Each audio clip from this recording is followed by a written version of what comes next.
Kamu yakin sama pilihanmu, Mbak?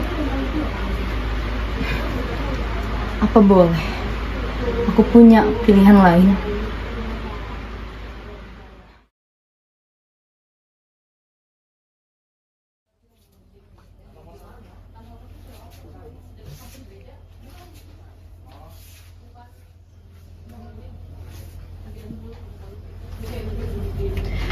Nyuwun sewu, Romo, Ibu. Dok, silakan duduk dekat bapak situ.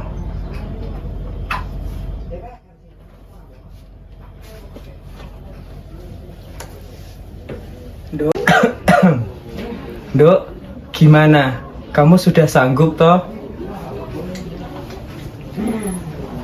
Saya sanggup.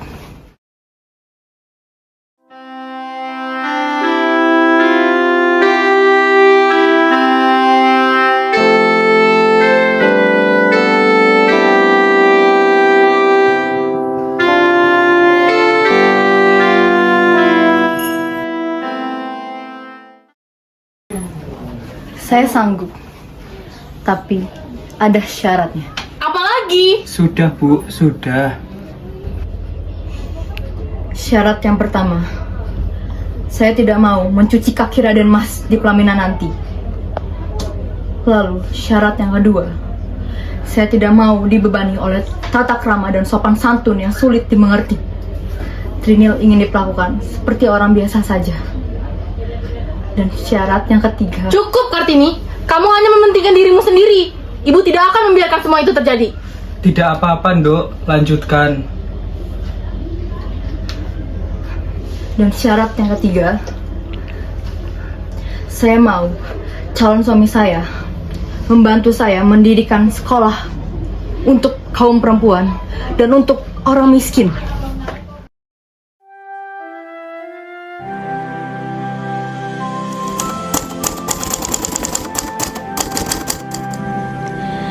Kartini menjalani tradisi pingitan yang disuruh oleh kedua orang tuanya. Selama menjalani masa pingitan, Kartini melakukan kegiatan yang bisa dilakukannya. Walaupun raganya dikurung, Kartini tidak akan membiarkan jiwa dan pikirannya dikurung. Ia akan membebaskan jiwa dan pikirannya terbang setinggi-tingginya melalui buku-buku yang dibacanya.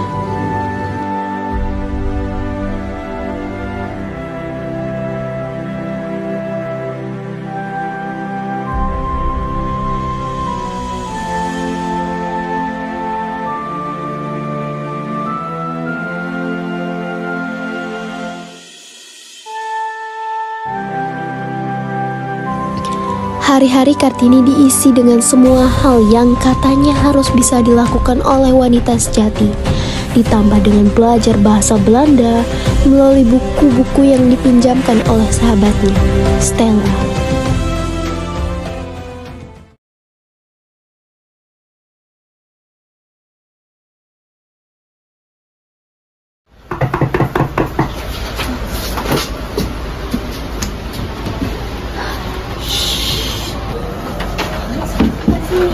Ayo kita pergi. Iya, ayo kita berkeliling Jepara. Seperti yang kalian tahu, aku kan sedang dalam masa pingitan. Aku tidak mungkin keluar tanpa pengawalan. Maka dari itu, ayo kita pergi Trinil, Romo, dan Ibu sudah pergi. Ayo kita keluar, kami berdua akan mengawalmu. Baiklah, tunggu sebentar ya.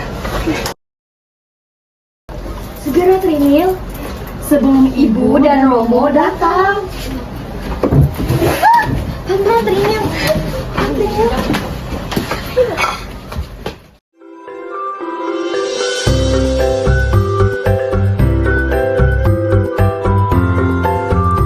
Kartini pun berhasil keluar dari rumahnya dan ia tampak senang bersama teman-temannya. Tetapi saat di tengah perjalanan, Kartini seketika berhenti dan melihat sesuatu. Tunggu sebentar. Ada apa, Trinil? Mari kita hampiri wanita yang duduk di gubuk itu. Lagi pula tidak apa-apa jika aku berbicara dengan rakyat biasa. Apa yang mengganggu pikiranmu, Trinil? Tidak ada.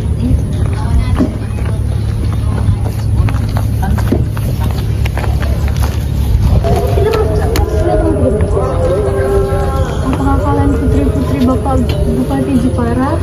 Bagaimana ibu bisa tahu? Tentu saja saya tahu. Kalian beberapa kali pergi bersama Bapak Bupati. Mengapa kalian tidak dikawal dan apa kalian tidak dipingit? Bolehkah saya bertanya, Ibu? Tentu saja boleh. Apakah pingitan itu harus dilakukan oleh seluruh kaum perempuan? Tentu saja, itu termasuk tradisi adat sejak nenek moyang. Dan dengan dipingit, kita jadi bisa menjaga diri dan lebih bisa berhati-hati terhadap lelaki yang bukan murid kita sampai kita menikah. Lalu, apakah Ibu bersekolah? Tidak, saya hanya rakyat biasa. Saya tidak bersekolah sejak kecil. Lagi pula, yang bersekolah hanya rakyat Belanda dan kaum pribumi. Dan tidak di sekolah selain itu, kecuali laki-laki. Lagi pula, perempuan memang wajib ya untuk bersekolah. Bukannya saat mereka menikah, mereka akan melakukan kegiatan seperti yang saya lakukan.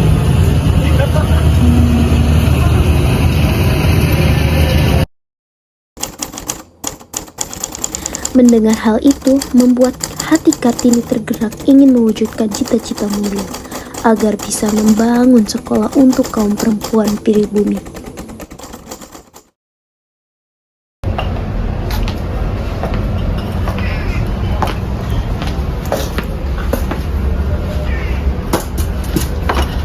Stella, apa yang kau lakukan di sini? Tidak, Kartini.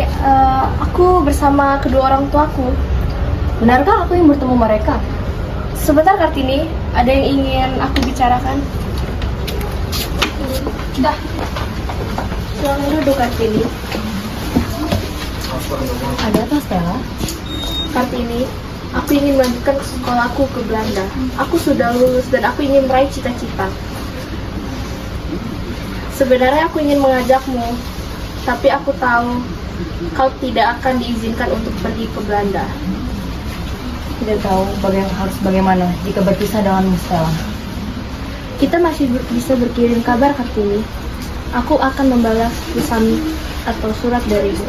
Baiklah kalau itu keputusan Stella.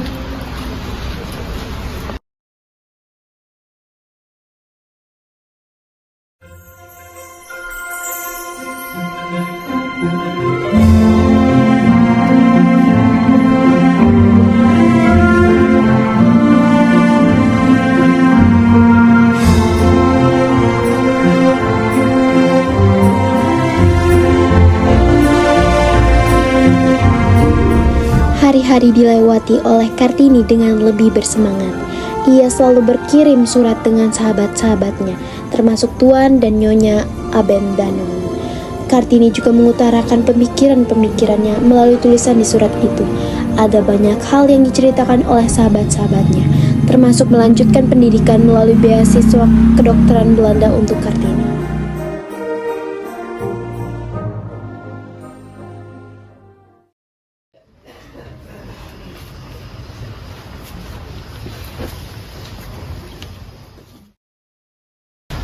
Ibu, duduk.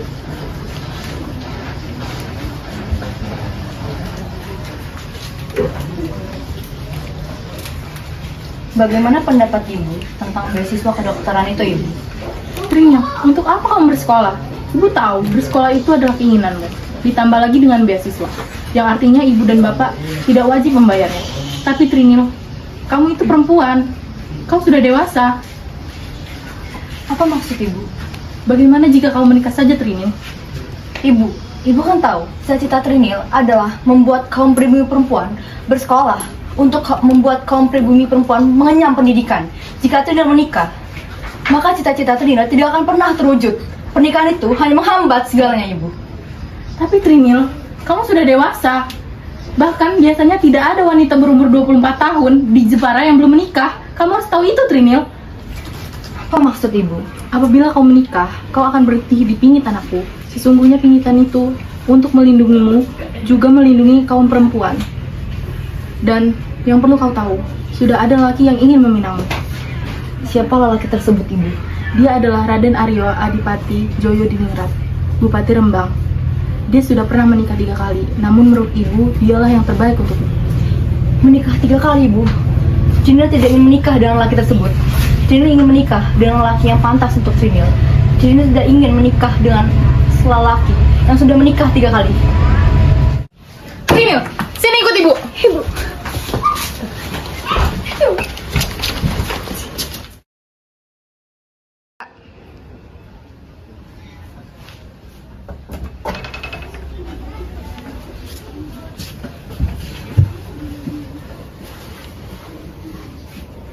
Silakan.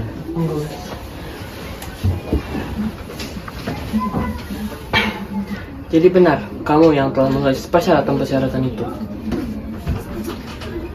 Mohon maaf Kang Mas. Jika Kang Mas keberatan dengan syarat-syarat itu, mohon supaya tidak memperpanjang masalah kekeluargaan ini Kang Mas.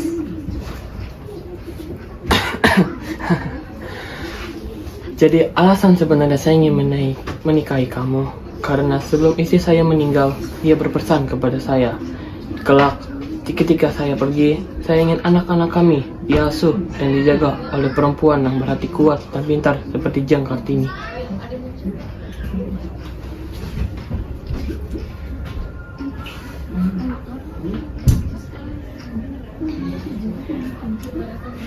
Saya ikhlas menerima persyaratan-persyaratan kamu dan saya siap menerima cita-cita kamu dan membantu cita-cita kamu.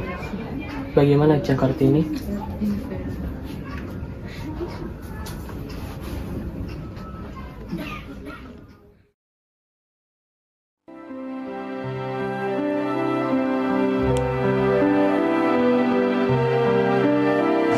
Sejak saat itu, Kartini dan Raden Mas Adipati Aryo Joyo Diningrat menikah pada 8 November 1903. Kartini juga masih dan terus melanjutkan cita-citanya yang membangun sekolah untuk para wanita dan orang-orang miskin di sekitarnya. Semangat dan perjuangannya sungguh mengagumkan, namun perjalanannya hanya sebentar.